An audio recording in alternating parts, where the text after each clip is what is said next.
Scotland's head coach Findlay, great performance from the girls today, 11 tries.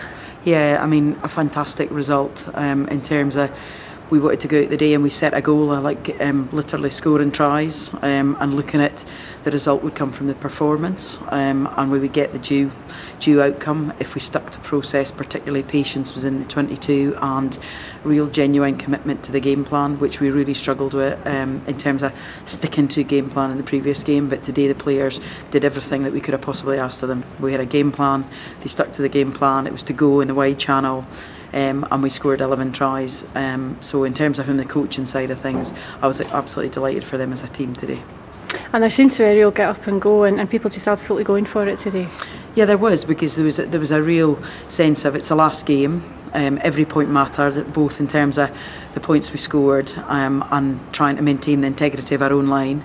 So we knew everything was going to go towards that, and the only thing we could focus on was doing the job that was within our control, and they did that. Players did that, so fair credit to them.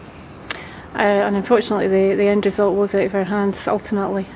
Yeah, I mean, ideally we never wanted to be in a position today where our fate was in other people's hands, but the way the draw has worked and the way various permutations have worked throughout the tournament, the point that probably Italy conceded to Samoa in terms of Samoa scoring 4 tries to secure a bonus point despite being beaten well and truly 65-22 meant they secured a bonus point. And similarly, when we played Italy ourselves in midweek, us preventing Italy scoring the bonus point meant that, you know, Samoa today had a far easier draw and a far easier game to go into playing against Holland for their final match, which then meant the overriding thing for Italy. Italy had to win today in order to go through, which it's a sad state of affairs for Italy today, because they've had a really tough 3 matches playing Samoa as an opening game, and then ourselves at 1:30, which was a really particularly hot game.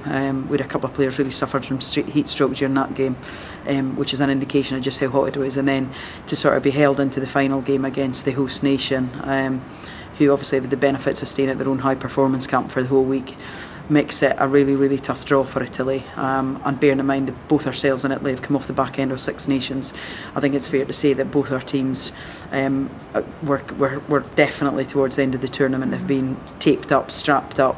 The medics have been very busy people this week.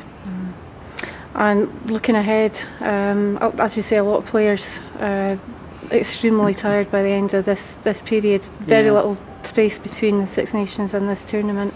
Yeah, there was. I mean, I think it would have been great for everybody to have a month off to then play the tournament. I think that would have probably been a more even playing field in some respects. But it's, you know, everybody came here and they knew what was at stake. And I think for ourselves, staying closer to the Italy result was important to us. And we always said as a coaching team, the defence in the middle of the game was as crucial as the attack. And we've probably let ourselves down a bit in terms of that result and not staying within 7 points to secure a point that would have made a huge big difference today. Is it a bitter pill to swallow that, you know, a team that's going to go through, you know, have conceded their first game 65-22? Of course it is, and I think you've got to be a realist to acknowledge that. But you know, competitions are competitions, and we knew it was going to be hard. So you know, just due to the teams that have gone through, they've secured the necessary to probably just get themselves across the finish line.